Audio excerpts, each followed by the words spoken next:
All right, there we go. Hello, everybody. If it's Wednesday, it's Warhammer, and that must mean it's time for another episode of Warhammer Weekly. It is a hotel show this week, as I mentioned last week on the show. Hopefully, it picks up soon. We'll see how it's all streaming. There we go. Hey, all right, cool. I can see it's live. Great. People in the chat, give me a little shout out. Tell me that you can hear me okay. That'll be very helpful. But yeah, just me tonight, hanging out. Didn't know. It turns out the show is still at the normal time. I had no idea when this show was going to be, but it's been a very, very long couple of days. We were just big work project this week, and it just turned out that I was able to do the show at the normal time. So how about that? Meanwhile, while I've been away from home, my poor wife has been suffering. The dogs have all caused her nothing but trouble. It has been daily trips to med vet for her, literally 3 days in a row, because of dog related issues. So, there you go. Cool. Hear me loud and clear. Excellent. Everybody's okay. All the dogs are okay. Everything's fine now. Don't worry. But, a couple of just very unfortunate situations arose, as dogs will tend to do. So I'm sure my wife is at the end of her proverbial rope at the back at home. So there you go. Tonight we're going to talk about some news and stuff. Then we're going to do just some hobby questions and things like that. Talk about where we are, what's going on in the hobby, answer some of your questions. I've got the chat up over here, so I'm watching everything. So yeah, hit me up. I hope you're getting some good hobby done while this is happening. I hope this is an excuse for you to sit down and hobby for about an hour. We'll hang out for about an hour tonight, something like that. So look forward to hearing all your questions. Yes, there was a chocolate related incident today, actually. So there you go. It's dogs are dogs. They will actively try to off themselves, unfortunately. Yeah, but anyways, let's start off with just some news on this hobby hangout. I mean, the first bit of news is where's the battle scroll? We all expected it today. We were hoping for it today, and yet no battle scroll. I was kind of figuring that this was going to be what I was going to talk about tonight, to be honest, but it didn't happen. So I don't remember when the cutoff is for Adepticon, but it's sometime. I'll say that. So we'll see. I guess we'll find out. So hopefully there'll be a battle scroll. Maybe that'll be the topic next week. We'll discuss it. We'll see when it comes out. Chances are they'll just do a release at Thursday morning thing and screw me over as always or something weird like that. They've been on Wednesdays for a while, which has been nice. Good for the show schedule, and I appreciate that. So I guess we'll find out. The cutoff is next Thursday, the 19th. Okay, well, they've got another week. So there we go. I guess we'll find out. Will it drop at the last possible moment and cause a bunch of issues? Who knows? I mean, it wouldn't be Adepticon if there wasn't some kind of funny thing going on and it caused some kind of weird drama. But, it's a spring battle scroll, so it's probably not that big anyways, realistically. So probably some points changes, stuff like that. Who knows? We'll see. All right, let's talk about some news stuff, huh? Because there's a little bit of news going on. Just a little bit. First off, we do have a Rumour engine. It's a door. So that's cool. Kind of a small door, but it's a door. I assume this is a door on the long rumored cog fort. Like that very much feels like what it is to me. It looks like a Cities of Sigmar type construct. So I assume that this will be I assume this is just a zoomed in shot of their faction terrain piece, which is a big cog fort, I assume. Hey, look, if it moves, if we get another one that actually walks around and moves around the battlefield, I won't be that sad because at least that'll be one that's easily explained why it's on the battlefield because it walked itself there, like how the Lumineth ones float themselves there. I can accept that one. I cleanly divide all faction terrain into things that make sense being on the battlefield, i.e. Skaven Gnawholes that pop up because Skaven are around and summon them. Sylvaneth trees because they summon them. Nurgle trees, same reason, right? Lumineth shrines, sure, those are like rocks and things. Those shrines float around with their armies. They specifically do that. And then things that don't make any sense, like Fire Slayer's pizza ovens and Goblin Mac the Moon Tonight McDonald's spokespeople rocks, things like that. So there you go. So we'll see. The answer is always a wizard did it. Yeah, exactly. I suppose a wizard did it is a perfectly good answer in a magical world. You're not wrong. You're not wrong. So anyways, we'll see what it is. Making you feel underdressed. No, yeah, I mean, I've still got my jacket on because it's cold. That's just why I normally bring a jacket. I'm not trying to be like the most stylish guy in the room. I'm just trying to not be cold. So there you go. And jackets are a good way to do that. Okay. Next up on the hobby news, that's right. The longest name change, the longest sort of what do I want to say, like expected name change in history finally happens as Citadel color becomes Warhammer Color. Yes, they both have the U. Color. Yeah, this was just one of those things that like I couldn't believe how long they let the Citadel name ride, like inheriting this from the 1980s, and they just kept this thing as the name of their paint. It was just, wild to me. So now finally it's just called Warhammer Color. Sure, I mean, that's your brand. Again, it's not surprising to me. So there you go. Mortark of Delusion with the super chat. Hey, thank you, by the way. Don't forget to hit like. I know it's a hotel show. It's not the best of conditions, but here we are. Hit like, super chat, all that kind of stuff. Support the show. I always try to be here for you every week, no matter what I'm doing, no matter where I am in the world. Let's see. Attended my first RTT this weekend and won Judge's Choice for my FEC. Thanks for all your hobby cheating vids, Vince. They truly help so much. Hey, man. That's fantastic. That's awesome. Way to go, dude. That's great. Onward and upward, right? There you go. That's awesome. FEC are a really fun army to paint, so I'm glad that I was able to help you out in any minor way. Okay. Let's see. Just waiting for Black Library to switch to Warhammer Press. Again, you're not wrong, right? Like I know it's an in-world thing, the Black Library, but still you don't know what it is, so that's fine. Like unless you actually know the story, so it's kind of weird. Okay. Yeah, they did the Japanese pot of with the Japanese label on there. Why they used that one, I don't know. Maybe it was just kind of one they had. I'm not sure. Maybe they wanted to show that they'll have multiple languages on it, and that was a way to show it. So could be. But there you go. That was basically all the news since we didn't get a battle scroll. Relatively quiet week, really, overall.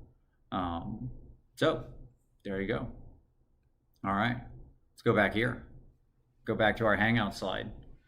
Let's see. So yeah, roll out some questions. Whatever you want me to discuss. I mean, hit me with stuff. Whatever you want me to talk about, I will talk about it. We'll have a conversation. I saw that there was one back up here. Scrolling up.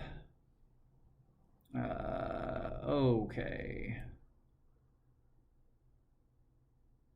Not a bad kitchenette in the background. Yeah, no, it's a nice hotel room. Sure.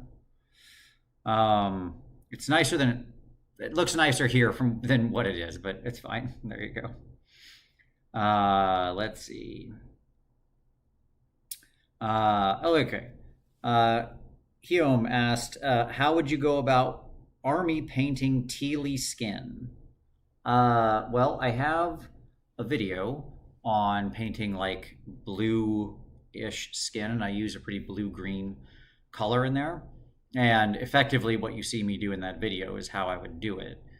It just depends on like how much skin you're talking about and how fast you're trying to be, because I would change my strategies based on that particular sort of thing, right?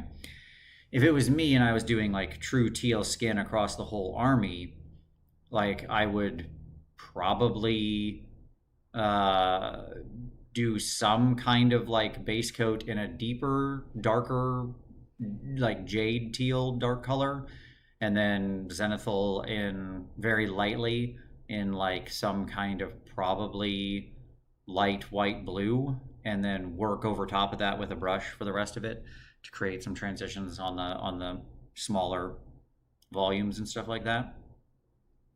And I mean, really, you just need like, pick a mid-tone teal in the middle there, and then make your mixes. I would probably do something like some soft purple glazes in the shadows and in interesting spots on the skin. You need, with any kind of monochromatic skin tone like that, you do need to have some kind of other color to become visually compelling. Otherwise, the model looks boring. So like pinks would work with a teal thing, or purples would work with a teal thing. And I would put that on like elbows or lips or noses or cheeks or ears or deep shadows, whatever, all that kind of stuff, whatever it happened to be. So that would be my strategy for tealy skin. There you go. Let's see. Currently working on the Brine Blood Marauders from War Machine. Okay, I have no idea what those look like, but you're hobbying, so that's awesome. I'm sitting next to a heap of Zinch stuff, but not actively hobbying. Well, Cygnus, get on it. Zinch is calling to you. What are you doing? Okay, they rule right now. You got to get that stuff painted and take advantage of an army while it rules.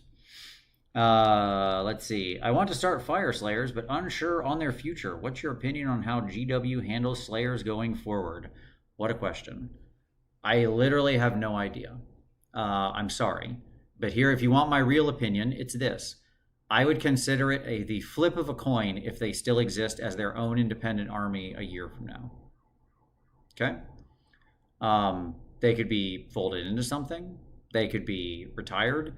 They could be kept as a standalone army and get a whole new book and just ride boldly and proudly into the next edition. And I see any of those outcomes as completely equally likely. I guess I just gave you 3 conditions and I said coin flip, so it must be a 3-sided coin. But I mean, roll a bad D3, I suppose, and that's kind of where you're at, right? I think any of those are realistically very possible, because we know it's like one of the worst, if not the worst selling armies. But that being said, if it still crosses the threshold of profitability, then they're not going to get rid of it because it causes a lot of tumult. They don't like to get rid of armies. And like, could they fold it into something else and keep it, and that would help? Sure, like combine it with KO or other stuff like that. Yeah, 100%. So who knows? But I mean, if you really like them, they probably don't want to get rid of them just because they don't have a home in the old world. So there's like literally nothing to do with them. They would just invalidate the entire collection. So I personally don't think they'll probably do that unless it's really losing money. Like if it's really bad and they really aren't selling, then that'd probably be the only place we'd end up in that way. Okay. Let's see. I have a feeling the colors are the same everywhere that uses the Roman alphabet, so Japanese is needed where it's not as common. Could be. Azure Kite, hi events. Hello. Can I ask about non-Warhammer? Yeah, of course. You can ask about anything.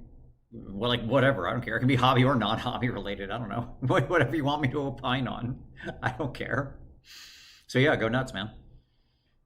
Hey Vince, good to see you. What are you working on for games currently? Do you mean what am I painting, or what am I making, or what?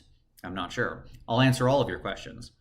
I am working for my army for Age of Sigmar on my Hellsmiths of Hashut. Just got a really fun game in with them last weekend against a new OBR. I lost by a lot of points, but tabled the OBR player and still had a decent chunk of my army left. Just mobility ended up being the problem. I just couldn't get enough gold, basically couldn't score the points. Kudos, that's Brendan, he's a great player. I'm also working on a Trench Crusade force for my Court of Seven Sire Death Sins thing, whatever they're called. So I'm working on them, and I have my next monthly campaign game for that coming up here in a couple of weeks. And I am working for my personal hobby project. I'm working on a big giant Imperial Knight who will take like 200 hours, and is one of my like competition knights who will go to competition later this year. And for working on a game, we have finished the design and development on the next game Uncle Adam and I will be releasing in the spring, and that is now currently in editing. And I'm working with Adam around a bunch of stuff like art and layout and things like that. And we are going to reveal that game as well as some other really cool stuff about beyond just the name of the game and such at Adepticon at Live Snarlcast, Uncle Adam and I's podcast we do every 2 weeks. Snarlcast, check it out. Talk about indie wargaming. We're going to reveal the next game live at the show. It's 8 p.m. on Friday. I think there's still a couple seats left in this massive auditorium they put us in, so check it out. Hit it up. I don't think it costs anything, or if it does, it's like $5 or something. So there you go. If you're at Adepticon, hope to see you there. So there you go. That's, I think, the answer to every possible variation of your question. Okay. Let's see. Zaramir says, working on some Paragon war suits right now. They have almost as much trim as Thousand Suns. Yeah. Trim is a thing that GW loves in general. More Target Delusion. Won the Seraphon Spearhead at the RTT in a raffle. Banger weekend. Any rumor on Seraphon Battletome release? No, none yet. But I mean, obviously those will be up at some point. We haven't really seen anything related to them, so who knows? They could be one of the later ones in the cycle. Did you decide on how you're basing your Hellsmiths? Yeah, like a marble scheme, probably some marble, maybe a little bit of like earth around a temple, stuff like that. David Canty had a super chat. I'm finally doing a Kragnos against my better judgment for Sons of Behemoth. The army is Shirish themed, with the megas are vampires and man crushers as ghouls. I need inspiration on how to undead Kragnos. Oh boy. If I was going to undead Kragnos, I would probably use the open mouth face with the pointy teeth. I would paint him vampiric. I think you could go with like the big vampire thing. I think that's fully doable. He has a face for it. I think you could also make him like a giant zombie type character. Like I have a lot of, or Frankensteinian. Well, a bunch of my, all of my Sons of Behemoth are Frankensteinian monsters. But a bunch of them have like stitched together skin where I free-handed the stitch sew lines on them and then the stitches, and then painted the skin slightly different tones across all of those surfaces. And making him a big sort of Frankensteinian creation would probably be very easy. He has a lot of skin showing, and that would look really cool. And it would also be funny that the vampires basically cobbled together this monster to help them. So there you go. Hopefully that helps. Hopefully I gave you some ideas there. Let's see. Holy Zest with a super chat. Would your gold recipe be able to go through the airbrush? Not sure if the added metal pigment could cause issues. No, it can. I've used it through the airbrush many times. You'll want to put a little more flow improver in, and you will need to make sure you rinse it more thoroughly afterward, because if there's like loose pigment, it will get stuck down in there. But the actual travel through is no problems. So you just need to thin it more than what I'm recommending for brush painting, but it absolutely works through the airbrush, no problem. I've done pretty large projects where I needed to put that very recipe through the airbrush, and it worked no issue. So there you go. Okay. Let's see. Question. What would you say is your favorite, most impressive gaming army that you have painted since 2022? I am fishing for inspiration from one of my favorite army painters. Geez, Marty, I don't know. When did I paint my Ratcast? I don't know what year that was, but did I do that in 2022 or 2023? Felt like I did, but maybe it was longer ago than that. I don't know. That's probably my answer, I guess. Yeah, that's probably the answer. I mean, I like my Skaven. I think they look really good, but obviously they're the newest one. And there's some older armies like Doc, I think I did, that still hold up really well. But probably the Ratcast. That's like, it's an all non-metallic metal, crazy, insane, time-intensive army. The hobbies. I'm trying to base an OBR chariot and I wanted to add some elevation to the base. I used epoxy sculpt to form a slope, but it's got issues. Outside of cork towers, what's your preference for elevation? I mean, I'm not gonna lie. Generally, I think cork is the way to go. You just don't stop with cork. You use cork to build mass. Okay, like that's just how you get the elevation, and then you put putty, DAP, stuff like that, clay over it to hide it, but you're just using it for mass. Think of it the way people who are doing sculptures, they'll like fill it up with, foil and aluminum foil and stuff like that bundled up, and it's all just janky crap inside. But that doesn't matter. You're just trying to build the rough shape. So like legitimately when I need height and mass, I just use cork. Now, the other option of what you can hide under stuff is things like indoor bark, those like bark chips that you get for indoor plants. Those will also work very well for just creating mass, but they're quite uneven. So if you're trying to make an even surface, then again, you need to like putty or clay or whatever over top of them. Let's see. Across the pond, Vince, how much improvement would the game see if each faction got their own "you now have a little guy who does appropriate thing" command trait? How much would it see if you now have a little guy who does appropriate thing command trait? I'm trying to figure out exactly what you mean. Can you unpack that across the pond? I'm trying to figure out, like, can you give me a real example? Like, I'm trying to think of exactly what you mean. Like, what in a current army does this? I want to make sure I baseline it here and answer that correctly. Azure Kite, I'm planning on starting Daughters of Cain with the new Marathi Battle Force. Yeah, great idea. It's perfect for it. Trying to figure out what to do for the bases. I did Broken Temples. It seemed appropriate to me. But, I mean, anything probably where you can have some blood scattered around seems good. But I like a temple base for them. I think it looks very appropriate. They're kind of a religious zealot force. Vince, I know you have a recipe for gold, and I believe I saw your copper on Skaven wacky racing machine cannon thing. Yes, but do you have any tips or recommendations for brass or silver? I mean, sure, I've done some past videos on regular metallic steels. Anything silver steel, all of that is just Vallejo metal color, maybe a little bit of the new P3 Wave 2 pure silver type of thing. But that's all you really need. Those are the perfect steel metals. They're yet to be surpassed.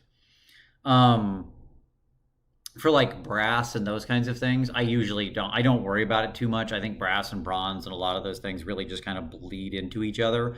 A lot of those different brown metals look very similar depending on how new they are, how old they are. Like being able to tell the difference between brass and bronze and even copper sometimes can be difficult just because of how there's a great difference between, like, is it brand new, is it polished, is it old? Now, that being said, what I usually use for something like brass is just a little bit of the Green Stuff World bronze pigment in with like a silver from Vallejo metal color or something like that, maybe a few drops of one of the appropriate brass speed paints in there to sort of get a mix that feels brassy enough to me and good to go. So there you go.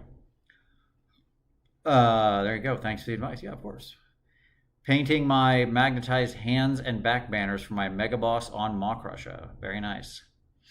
I keep seeing pale cruel boys online, and now I really want to repaint all the green skins with a lavender base under a pale blue-gray. Yeah, I mean, it's that kind of like albino, like the bad guys from the Time Machine, like the old Time Machine, right? Where their skin is kind of that color is like a very appealing scheme, certainly. For sure. Working on the Lady of Vines, very good. The upgrade question, hello, hope you're well. Yeah, I'm doing all right, not too bad. Have you heard about the StarCraft tabletop war game? It went on pre-order yesterday. Are you getting any, planning on painting any, and or playing it all? So I saw it went up. I haven't got really to look at any of the figures yet, and that'll be the decisive factor. I need to see and hold the figures in my hand. I'm hoping it'll be at Adepticon in a couple weeks. I have to imagine somebody there is going to have it. I don't know if like they themselves are going to be there in any way, but if they are, cool. If the figures are good, I will paint some of it. I love StarCraft. The whole like StarCraft versus Warhammer thing and its long and sordid history of what they, wanted to do with that is very funny to me. But But yeah, I mean, I'll check it out. I'm certainly interested. I'm always interested in a new game, especially one based on, a property that I have a lot of love for. I mean, I have played an egregious amount of the original StarCraft. So yeah, I like I said, but if the fig quality is poor, then I'm not interested. I am a hyper elitist when it comes to figures I paint. I will not paint or waste my time on subpar sculpts. It's not worth it. Period. So like if the sculpt isn't good, then it ain't on my table. It's pretty much that simple. So I'll need to see them up close. And like pictures of all the miniatures doesn't mean anything. Renders doesn't mean anything. I need to see the figure and like actually understand how sharp it is, what its quality is, that kind of thing. Okay. We all need a shirt that says bad D3s are bad. Yeah, indeed. Hey Vince, not Warhammer related, but do you have any tutorials about painting freckles? I'm trying to think if I ever painted freckles in a face video. I don't have a video specifically on freckles. I want to say at some point in time, like I think when I did, it's probably the least helpful version, but when I did the transparent cloth video with Natalia Aracha's bust, where I talked about how to paint translucent cloth, like see-through cloth recently, I did give her freckles, which is again probably the least helpful version of what you're talking about, since I was painting it being rendered under a transparent piece of cloth. But I'll see what I can do to work that in. I mean, really, the short answer is it should be like skin tone adjacent, slightly sort of a more red brown infused skin tone, and you want the freckles to like increase in density around the upper cheeks, and they should be of slightly varying sizes. They shouldn't all be the same size. That's kind of the basics part of the story. Thank you for answering my question. What do you want to see at Adepticon for AOS? As much as possible. It better not suck this year, like it sucked last year. That's the short answer. The longer answer is just everything I just said, plus the word ogres. Like, that's it. We've been waiting a long time. The ogres have had to suffer for a long time. Can we please get some new ogre sculpts? My God. I mean, really. Any videos for super large model like Maul Drakar? I do not know who that is. I don't know what Maul Drakar is. But I mean, I certainly have several videos I'd recommend for large projects. Like I actually have a couple of videos like specifically focused on tackling large projects. If you go back in the playlist, there's actually, I think, 3 different videos about painting larger figures, not just scale, but size. And then there's all sorts of videos where I do paint larger figures, like the Titan of Body video where I focus on the skin and how to achieve a good skin tone over there and the techniques you use. The airbrushing videos where I talk about different ways to use an airbrush. The mixing oil and water video where I paint the big Skaven rat mommy and show you how you can use oil paints and not an airbrush on big figures. Like bigger figures like that really do open up a host of additional techniques you can easily bring in and use to expedite the process. The oil paints and the airbrush being sort of the 2 biggest accelerators to your overall speed. DJ Steele, what would be a good base color to lay down first to make a rose gold color on armor pop? Well, ideally, you shouldn't need to lay down any color first if you're using good metal paints. That's what I'll say. Like you should be able to, it should be all about the metal paints that you're using that are in rose gold. You really shouldn't need anything underneath. Like a good metal paint, like a Vallejo metal color mixed with the right pigments and or inks, should do everything in your paths, and then it's just a matter of like shading and highlighting and stuff. Even the new Vallejo metal line, because you can make a good rose gold out of that by mixing kind of one of the reddish hues together with one of the gold hues, and you can get a pretty convincing red rose gold, and those have a super high opacity as well. So like my honest answer would be, don't worry about what's under it. Don't worry about painting things twice. It honestly shouldn't matter. Metallic paint should be so opaque, the undershade should not matter. If it does matter, then you're probably not using the right metallic paint, I guess is what I'd say. unless you're intentionally trying to do that with like a speed paint metallic, which I do like, even though they have a slight translucency to them and do show the color underneath, in which case you just want a standard zenithal, right? Like something that's like a warm white to a darker purple would be fine. But they don't specifically have like a rose gold exactly color, but you could mix one out of the speed paints. Okay, David Canty, what was your favorite old D&D setting? Spelljammer, Greyhawk, Forgotten Realms? Fine. Now this is a question I love. This is a very easy answer. I could not just give you one. I could rank them all if you really wanted. But my favorite old Warhammer setting, good God, D&D setting is Planescape, without even a moment's hesitation. Planescape is amazing. It is built on philosophy, which is what I majored in school. I love it. I love its like sort of twisted D&D takes on a bunch of real world philosophies and taking them to extremes. I love that belief manifests reality within the city of Sigil and the outer planes and all of those kinds of things. I love the wheel and all of that. I love how like the alignments and the nature of the planes and how they shape you. I love their weird inhabitants. I love that it's like the home of the gods and they sort of live there amongst everybody. I love the Lady of Pain. I think she's one of the most wonderful sort of narrative enigmatic figures that's been put in there, and her weird Davos that help her build the city of doors and all of this. I love portals and being able to jump around. I love that anything is that you can imagine is possible in there. I love that it was, and all the art was done by Tony DiTerlizzi. I don't know if I'm saying his name right. I apologize if I'm not. I hope to meet him. I'm going to like a Magic Con this year he's going to be at, so I am super excited. I'm going to bring stuff for him to sign because he is like legitimately one of my favorite artists of all time, like in all of history. And he set just a beyond incredible tone for that world. So there you go, like top to bottom, Planescape, no hesitation. Cygnus, Fire Slayers have so much potential. Salamander Riders, Magma Blasting Tubas, Scale Cloaked and Beard Marked Heavy Infantry, Fire Axe Throwing War Machines, Lava Powered Clockwork Mechs. I agree with you on all that. They have all of that potential, and Games Workshop has capitalized on precisely 0% of it. So here we are.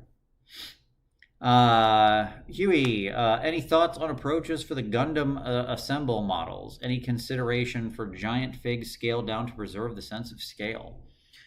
Yeah, I haven't. That's another one that like I've seen some people paint, but I haven't really got to see them up close and hold them yet. They seem fine overall.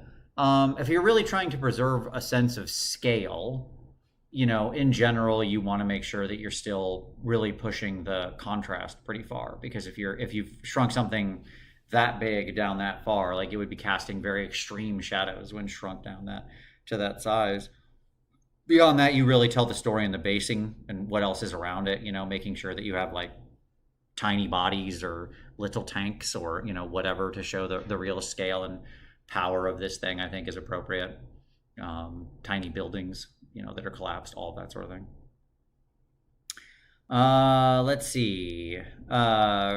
Green Mountain Models. I want to travel for Golden Demon at Adepticon and would like to enter. Do you have any tips or a video recommendation for transporting miniatures on a plane? Yeah, I mean, depending on what size, hopefully your entries wouldn't be too big, but a small, like the super small Table War case, like the very small one, is perfect. Assuming you're not bringing anything massive, you can generally fit, you know, 2 or 3 pieces in there. You magnetize the base, you put them on the metal trays, you blue tack all around the base to hold them in place, and you blue tack the trays to hold them in place, and you're good. You can bring it with you, you can slide it in under the seat in front of you, even on a small plane, no issue. That's how I bring stuff whenever I'm traveling on a flight. It's a simple tableware case, magnets, and blue tack, and don't hold back on the blue tack. You go nuts with it. You go straight ham. You get that whole thing of blue tack. This isn't about being, you know, be miserly with the blue tack. You take that whole thing, you roll it up into a ball, you start pulling out chunks and just slamming it on there. That's what you do. If you don't have the money for one of those tableware cases, you can convert like not like a simple wooden box, like a wine box. Like if you get a bottle of wine and it has that like slidey box with it, you can actually, if your figs are small, you can convert one of those to like hold a fig. Again, same thing, you just like screw it to the bottom or magnetize it or something like that. No, no plants in sight. There you go. Question: any tips to dealing with flash? Whenever I snip my minis, I feel like there's so much flash to scrape away. Could it be my clippers? Yes, it's definitely. I mean, that's contributing certainly. What that tells me is you don't have a good like one side flat, perfectly even meeting set of clippers or nippers. You don't have to go straight to like the god hands or anything, but a good set of like $20 nippers is generally worth it, especially if they're flat on one side and they have an actual even meet, so you get a nice clean cut. Then you should have less to sand down. But like ideally, you should never need to use anything after a clip other than like a sanding stick or maybe a few quick passes with your X-Acto to get it kind of to pull any moderate sized chunks off there still. So yeah, I mean making an investment into a good set of nippers is pretty worth it. Azure Kite, I'm currently working on the Crux Terminatus battle force for Space Marines. First time building Terminators, and a lot of magnetizing involved. That ain't me. You can miss me with that. I have never magnetized a fig. I will never start. I just make decisions. These guys have this. That's what it is. And I either say in any game I want, I'm like, no, they're actually armed like that. These are my guys with this. That's what their missile launchers look like that. Deal with it. Or if somebody's going to be a jerk and make me go WYSIWYG, I just commit to the bit. Like, fine, if they have whatever they have. They all have lightning claws or something. Fine, great, I don't care. Like, I refuse to magnetize figures ever. Ever, ever, ever. Let's see. David Canty, I was thinking Ghost Rider Skullface and do his hair as flames. It's just going to be hard to sell unless you're resculpting his whole head. I mean, you could put like a sort of Billy Voodoo, kind of skull mask on him, and that would be fine. Like if it was paint, like if it was meant to be somebody doing kind of like the Voodoo skull face mask, you could get away with that. But then the hair as flames isn't really going to super make sense. So I would say that's tough. Recently got the Ironjaw Spearhead, building my R-Boys after finishing the Brutes. May start the Ragers as well. Style is like the opening of Gangs of New York. Nice. Yeah, I mean, Ironjaws are like really fun to actually build and paint. They're pretty rewarding the whole way. Kragnos as a headless horseman, replace his head with a pumpkin and give him a big axe. Hey, if you can find an appropriate sized pumpkin, and getting rid of that other hair off his back would be the only problem, because he has like a mullet. You have to figure out how to get that off of there. Hades says if it's Thursday, it's hobby time. That's right. My Skaven army is never going to get finished. I'm spending way too long on each model, but they will look pretty. I mean, as long as like the right amount of time to spend on a model is the amount of time that you can still keep painting and not burn yourself out, right? Because the goal is to finish the army. And so like if you only end up painting 20 figs of a 100 fig army and then you burn out and never touch them again, then that's not a success, right? I mean, you're painted figs, which is good. But like it's really hard, and I've fallen into this trap myself where like I have way more converted Ratcast than I actually painted, because I got to like 2,500 points and I was like, I'm done with this forever. I literally can't with this. And so, some days I dream about going back and painting one or two of them, but it's probably never going to happen. Cork is an armature for your base. Yes, exactly right. Very well said. Any tips for basing models that are already glued? I have a bunch of secondhand models I don't really want to freeze and try to remove from the base. Sure. I mean, like if you don't want to freeze them and remove them from the base, that's fine. Then get yourself like some just paste of some kind that you can spread around the feet, and do something that's probably like a little bit of a wasteland or muddy type of thing where it would make sense that their feet are slightly indented into the ground. Muddy jungle, like wet battlefield or wet rainy battlefield. Any of that stuff would work, where you could just where you can have it be like it's clearly soft earth and their feet are in it.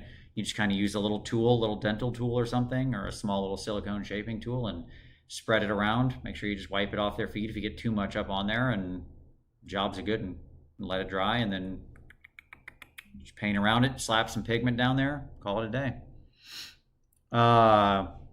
Working on Aspect Warriors, how do I use desaturated neutrals as the main field with 1 to 2 selective color accents so that the accents pop by contrast saturation rather than just by volume?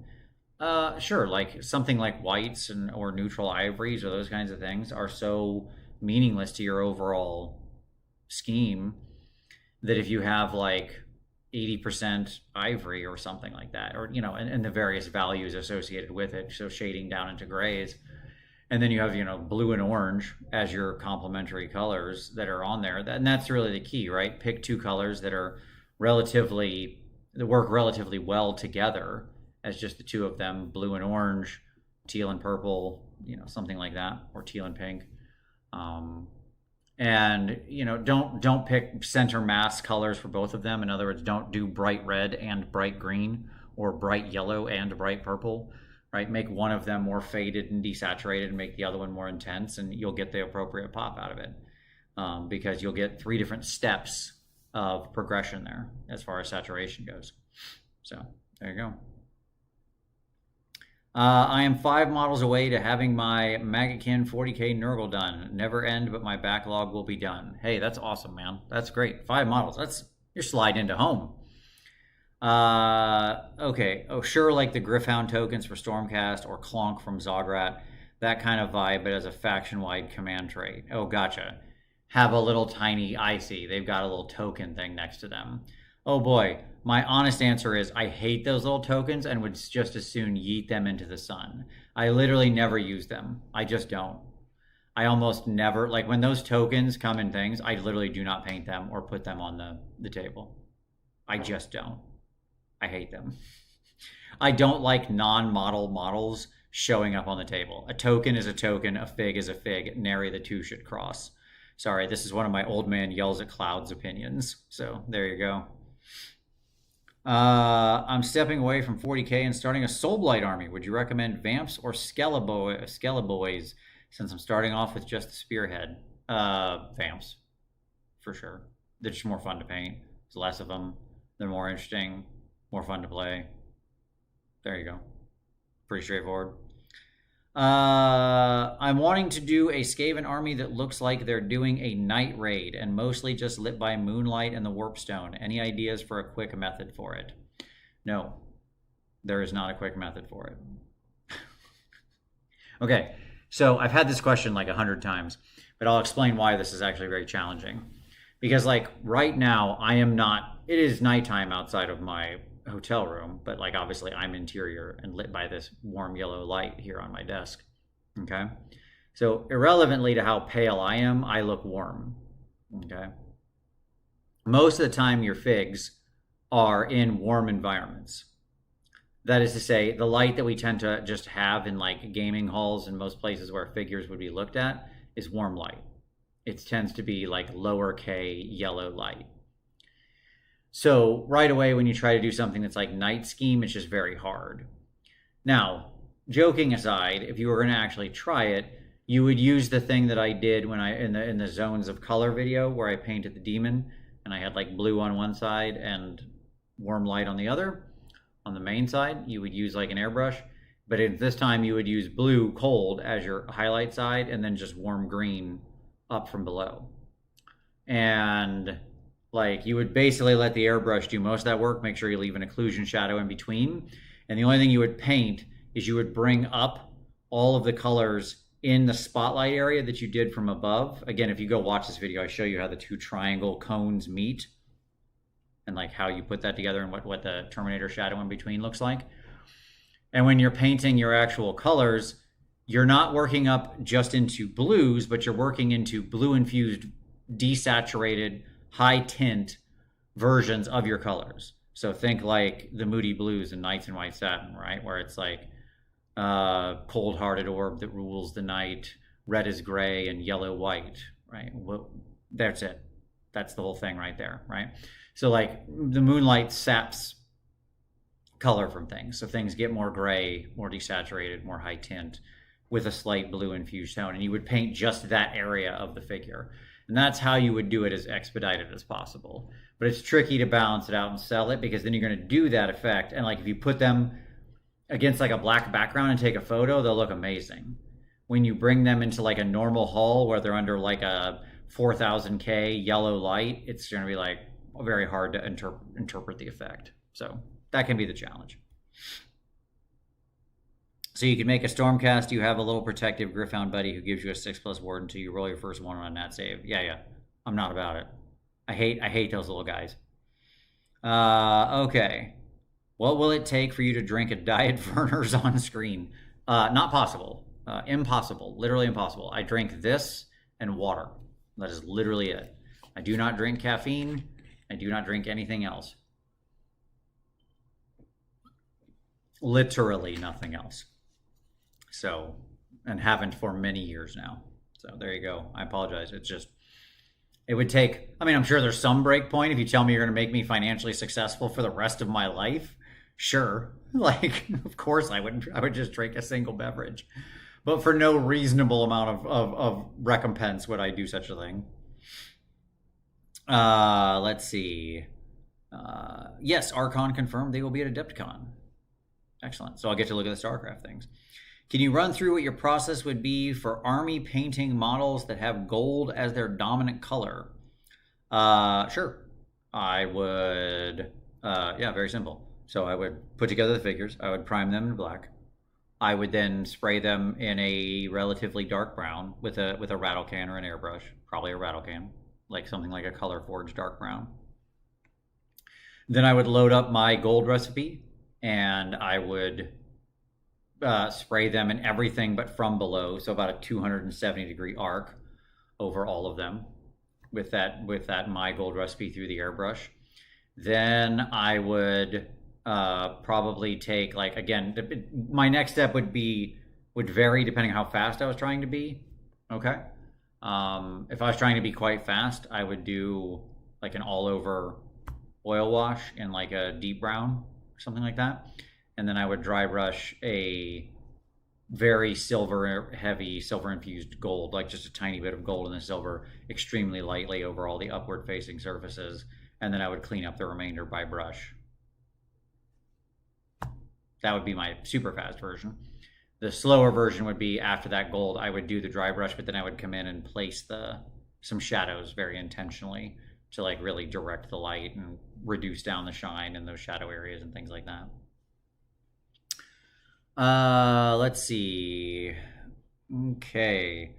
Weird Workshop. Also, just want to say that I'm a long-time watcher of the channel and thoroughly appreciate everything you do and teach. I always tell my friends that you're my favorite professor I've ever had. Well, thanks. I appreciate that. Thank you, Weird Workshop.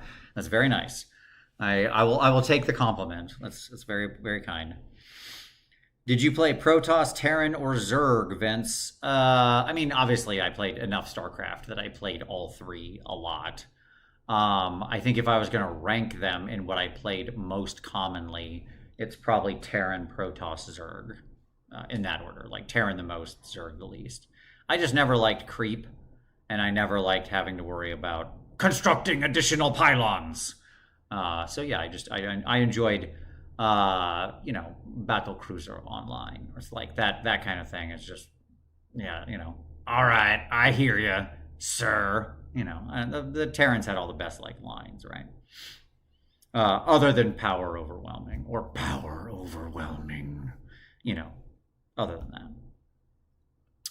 that. Okay. Hades with the super chat. Do you think that this doc release means GW will move away from the random foot hero per book release model, or is this simply an outlier? I mean, I think I hope they continue to learn the lesson of add actual units. I am always loath to predict anything off of even a few data points with GW. There you go. So there it is. Let's see. Okay, where did I scrolled down? I got to refine myself here. There we go. Okay, I must find myself. They should really refresh Ogres, if only for Haywo. Taking a burnout break from 40k to paint some Battletech, and it's been a fun change-up, but having a hell of a time with the flat panels. Contrasts weren't made for this. They're basically Tau. No, that's correct. That's absolutely correct. I love Battletech. I don't talk about it much on this channel, BattleTech is actually my favorite lore. I am a huge BattleTech lore nerd, like huge BattleTech lore nerd. I love BattleTech lore and I love mechs and I can talk about them all day and my favorite versions of my favorite mechs. I sincerely despise every mech that has ever been printed because I think the 6mm scale is stupid and I think the mechs look stupid in the way they're rendered. And I think they only got worse when they got the newer versions. 2750 and 3025, 2750 to 3025 renderings forever. There you go. Okay. Let's see. What technique should I try while painting a great unclean one? I mean, great unclean one's great for everything I just said. Like, again, it's one of those big ones. He's really a great canvas for everything. You can do fun dry brushing and dry brush glazing and shading. I talk about that in videos. He's awesome for oil paints and oil washes. He's amazing that way. He's great for an airbrush. You can play with that. You can play with all of them together. You can do amazing things with like big brushes and stippling and sponging on him and stuff like that. Like, I mean, really, he is just darn near a perfect canvas to work over. In that regard, he's one of the best greater demons. So there you go. Let's see. And avoiding the Lady of Pain. Yes, indeed. Planescape is great. Planescape, sorry. Will you and Uncle Adam, Snarling Badger, ever do your own plastics? No. I mean, we'd have to get so wild. Like, if some game randomly hit and just became, like, everybody's newest favorite thing, I guess nothing's impossible, right? But the revenue picture on that is just, like, nearly impossible. Now, will we partner with people to do STLs and stuff like that? Yeah, sure. Absolutely. I mean, we already did for Death Wizards, and we will again in the future where those opportunities make sense. So, like, I just think STLs are a better business model for a small company like us, where we can make them available through My Mini Factory or something like that, or whatever, and have, the sculptor get most of the revenue, and then we just take a cut, and it goes from there. And people can print them themselves or just order them printed. It just makes more sense. Okay. I met him once, nice guy. Oh, nice. He did a talk at the Norman Rockwell Museum, which was a nice day for me and my friend. That's awesome. Yeah, Tony Disherlizzi. Yeah, that's cool. Vince, what is the best paint? I assume you mean brand, is the question you're asking. And the answer is there is no best paint, of course. If you're asking me really, I mean that. Like, every paint has their own strengths and weaknesses and will suit better or worse to your individual styles and techniques that you want to employ. The three that I tend to favor are Monument, Army Painter, and AK 3rd Gen. The new P3 I also use quite a bit now since it came out. All four of those are pretty great modern paints. They're all solid. I do like the new Bear Cavalry paints as well. I use them a decent amount. So yeah, but I mean, if I had to sort of put a ranking in there, they'd all be like first amongst equals. But I would say certainly the top tier for me is probably what ends up on my palette the most is Monument and Army Painter. Those two just kind of end up being the majority of the stuff I use. Okay, Planescape Torment is one of my favorite games of all time. Painting question: what's a good model to learn non-metallic metal on? A Space Marine. Like, a Space Marine is one of the best models. It is like the what is it, Vitruvian Man or whatever. It's that. Like, it's such a simple, perfect thing, full of columns and spheres and flats. It's like, or the same thing for like an old Liberator. Both are basically the same model. So one of those, like a person mostly in armor, like that. How would you transport armies on planes over long distances? I really wouldn't, is the answer. But same thing, there's a slightly larger tableware case that I've used to bring armies around one or two times where everybody's like heavily magnetized with N52s. They all stick to metal plates and I can still load it in the overhead bin.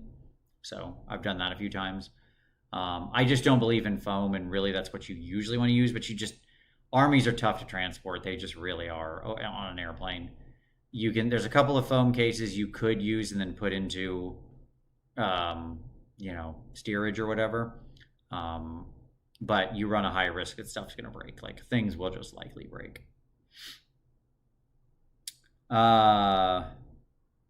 Didn't bother magnetizing my Terminators. Just built 5 claws and 10 sword and board. Heck yeah. Well, there is no laws when you're on the claws.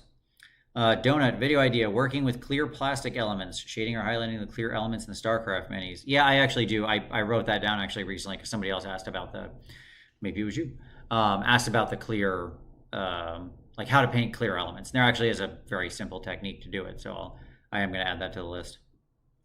Let's see. Bobby3000 with a super chat. Is there any way to paint an LRL army with minimal effort on trim? I just want to get it on the table without other players getting mad at me. You don't want my answer for this. The answer is pretty much no. Like, they're just a nightmare army to paint. There's not that many speed painting techniques that work on them. They're fiddly. They have small, thin details that require careful, precise brush movements. That's it. Like, some armies are just better or worse aligned to speed painting or to those kinds of techniques. Nurgle, ready to rock and roll. LRL, not much you can really do. You're just kind of stuck. The figures are very often very closed. They're very detailed. They have lots of very small elements. There's not much to it. I wish I had some great secret to impart to you, but I really don't. But like one of the things I'll say is keep the rest of it simple. Like if you're going to accelerate at all, keep the rest of the body simple. Like use all of the techniques you can to keep all the cloth and everything like that really easy. Use the airbrush, use those elements, keep it nice and simple. Varnish them, like do a heavy varnish, do an oil wash over them, let it cure, and then just quickly hit the metallics with a strong, intense metallic where you can just trace around, and or like you can use a metallic pen or like a paint pen to get some of those things on the edge where you can just work it around or something like that. You can do those kinds of things, and like that kind of a 3-step process will speed it up some, but it's just hard still. If someone wanted an art project, what army leans toward that the most? What art project? I mean, honestly, almost any army can be an art project if you want it to, especially within the Age of Sigmar range. I really do not think there is a bad army that you can't turn into something that looks absolutely amazing in different ways. Like you're going to use different techniques, be able to display different things on literally any of them. But I just think that every army has that potential. If you want what I think is like the best sculpts, like Slanesh is way up there. Their sculpts are just like the most sort of artistic in what they are and what you can portray, but it's all kind of like that. All right. Yeah, like a paint pen with a fine tip. Yep.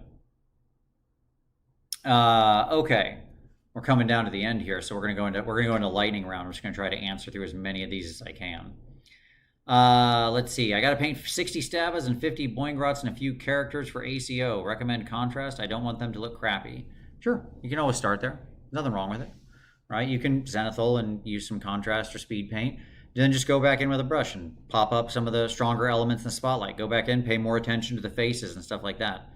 Faces, bases, weapons, and shields. Like if you pop those out, people won't notice that the rest of the stuff is very simple. Any interest in the Middle-earth game from GW? Played it a long time ago. Doesn't really interest me, in all honesty. I don't like true 28mm scale. About to paint my Ogre Spearhead. Is there any shade of skin that's easier to speed paint, or are they all about the same? I think they're all about the same, honestly. Almost any skin tone, if you're talking about like in the human skin tone range, is all about the same amount of ease in doing it. You can paint Caucasian skin tones and darker skin tones really quickly and easily. Let's see. Generally, how do you feel about rumors? In the last few months, there have been a lot of rumors about AOS. Do you like to speculate about what's coming, or would you rather be surprised? I'm always interested. I read the rumors, but, you know, like, in the end, there's a lot more rumors than there is truth. So I don't ever get too excited.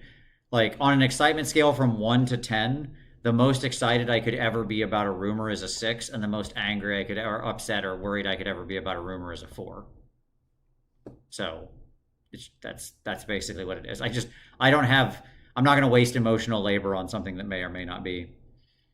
Do you find monument separates too quickly on a wet palette? It doesn't for me. I'm in a pretty dry environment, so I don't know if that impacts it. I know they often, you work off dry palettes, but you can just load less water into your wet palette, and that's generally a good way to go. Let's see.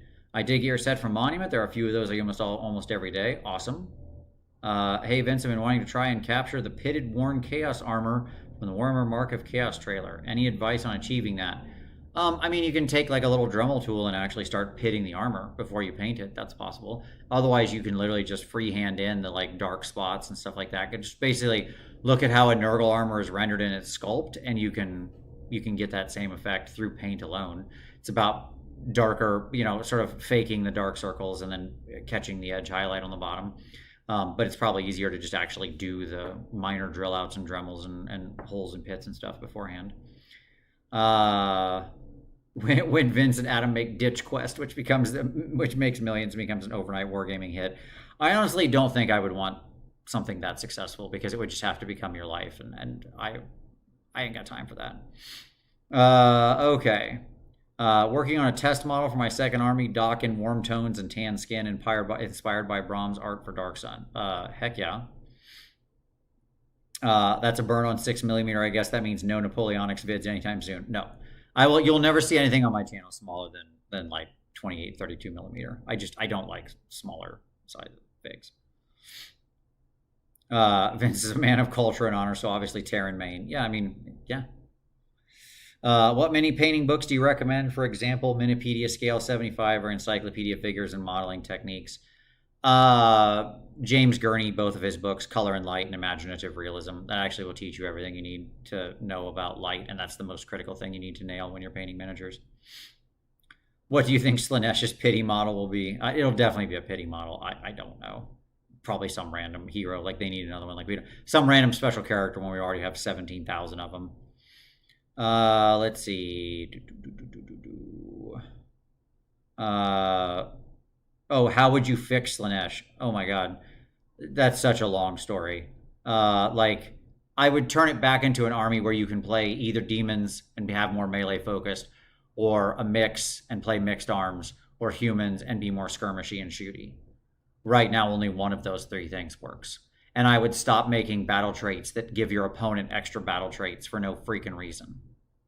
There are other ways to portray temptation and suffering and alluring and all of that stuff, and excitement and everything that they represent, besides giving your opponents extra rules. It's just the dumbest crap. Like, there's 10 ways I could mention to do that, think of to do that kind of thing. I also wouldn't turn away from like the sexuality part of Slaanesh. Like, I'm not saying it's the whole shooting match. People often talk about that, but there's more to it than that. But it's a part of it. Like, what are we, Puritans over here? Like, I mean, it's a part of the world. Somebody's making New Cities of Sigmar, people, so it happens. Like, you can just lean into that and have that also be a part of it. So there you go. All right. Okay. What if the Slaanesh player is the one that's being tempted into depravity? Yeah, I mean, again, as long as it doesn't give your opponent extra rules, great, that's fine. What do you think of the new Sylvaneth Grove Guardian being a priest too? It's fine. I mean, there's already many priest twos, and the best priest two is not even a playable model. It's in Skaven, and it sucks. So there you go. So I don't think it matters on its own. Plastic glue and mush the surface for a pockmark weathered effect. Yeah, okay. What are your hopes for the old world? That it continues to be successful and that we eventually get all the armies that we were promised, like Where Is My Freaking Kislev? There you go. Boom, boom, boom. Coming from traditional art, am I good never learning about contrast paints and whatnot, just layering up from dark to light values? Sure, yeah, it's a perfectly valid way to paint. I'll say there is lots of other ways to paint besides through layering. That's not just layering from dark to light. You can look at just like intentional color placement and glazing. So think like how a Flameon paints. You can paint midtones and shade down and glaze up. So if the majority of the surface is the midtone, I tend to alter my exact layering. I don't tend to use any kind of slap chop thing very often, but I still alter my painting strategy quite a bit based on the light situation I'm trying to portray, right? So there you go. Golf Pop with a super chat. Let's see. Is there any difference when using thin down paint, contrast paint, shade, inks, and oil and glazing? Yes. Like, certainly thin down paint, will have sort of you have the most range of control because it starts the thickest, and if it's made correctly, you can bring it the thinnest. Contrast and speed paints are often easier to work with, so like contrast shades, things like that. They will more readily become filters because they're so naturally translucent already. Same for inks. Although inks will still very much color shift you more than what generally contrast would. They tend to be more intense. So you have still some range there, but it's always highly translucent. So it's not going to hide things like layer lines very well. And then oils are a very different and interesting story because, like, depending if you're just using oils standalone, like over acrylics, you actually, to glaze, it's actually usually better to apply quite a thick amount, like a thick paint, to not thin it, to apply a thick paint, but very little of it, and then brush it very thin over the surface for your glaze. So it's almost a different strategy. So you're subtraction painting instead of trying to like thin down the oil paint into a glaze and do it that way. So yes, I'd say those are the chief differences. There you go. I pray every old world army gets a Cathay level sculpt, resculpt. They're gorgeous. Yeah, I mean, yeah, exactly. So there you go. FYI, Mrs. J. Powell, I am replaying my Space Station Zero as a warm-up for D&D. I would not at all be upset if you revisited that rule set again. It's really fun. Hey, thanks. Space Station Zero's done very well. It's been one of our most popular games, so I'm very proud of it and what we did with it as far as like narrative gaming and storytelling. Vince, are you going to do any of the new Bone Reapers? I want the new battle box that is yet to be released. I'll need guides. I regret to say probably not. I kind of hate Bone Reapers, sorry, as a sculpt, and find them to be silly and dumb. I've done a few of them in the past on the channel, and that's probably about as much as we're ever going to get. Sorry. Hey Vince, how would you paint a fluorescent pink scheme similar to your red Skaven scheme? Bright whites underneath and dark purples as your shade color. I use a lot of fluorescent pink in my Slanesh. So yeah, that's what I would do. You want, basically the fluorescent should be the top 30% of your color, and then a magenta is your midtone, and purples are your shadows. You're going to be hanging around any booths at particular in Adepticon? Yes.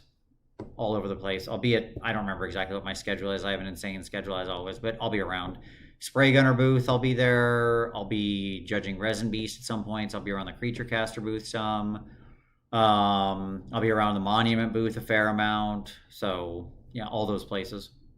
There you go. Do you have any tips for painting with alcohol-based inks versus acrylic inks? Make sure you have a good varnish first. I would say is probably my biggest tip, but otherwise, thin with alcohol, they're going to work. In that case, they will work fairly similar. Just pay attention to the fact that your evaporation time is going to be very fast, so you don't have a lot of time to work. Almost finished my AdMech kill team, 10 models, 2 left. Finished one of the Skitarii Rangers today. Heck yeah, man. Almost there. With Zenithal with an airbrush, I'm struggling to find the right amount of white light hue to add. What is the maximum angle you use? So if you took 360 degrees and you then divided the top into 90 or 70, maybe like that, that's the angle. So like top 90 at the broadest, or maybe top 70 if you want it to be a lighter application. How would you paint Warpstone? Well, first of all, if you order my book, when it eventually comes out for normal retail, I think you can get that tutorial for free. I have a Warpstone guide, and stay tuned. There'll be a video coming on it very soon. I have an extremely detailed Warpstone guide coming later. I don't remember when it is. Might be a month and a half from now, but it's coming.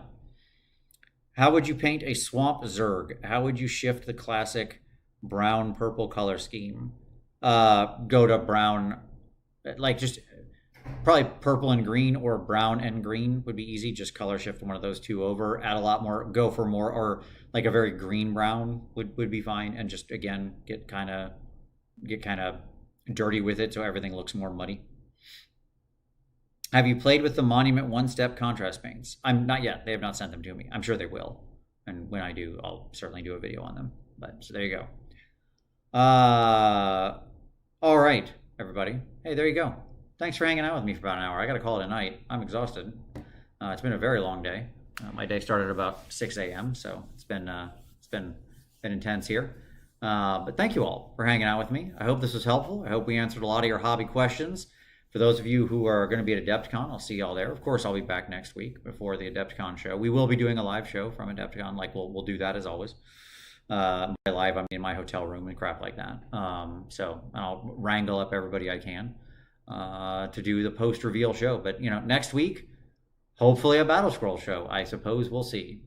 But anyways, thank you everybody for watching. Thank you to everybody who super chatted. Really do appreciate it. If you want to support the show, don't forget to check out all the links down below. Hit those up. Hit like. Hit subscribe.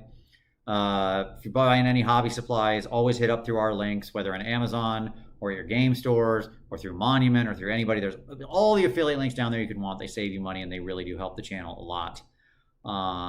And of course, Patreon and merch store. Check out Fireball Gazebo, RPG podcast, and all of that sort of thing. So hit us up. Thanks everybody for watching. Really do appreciate you hanging out with me. Keep me company here alone in my hotel room after a long day, and got another long one tomorrow. But thank you all for hanging out, and as always, we'll see you next Wednesday. And don't forget to start rolling dice.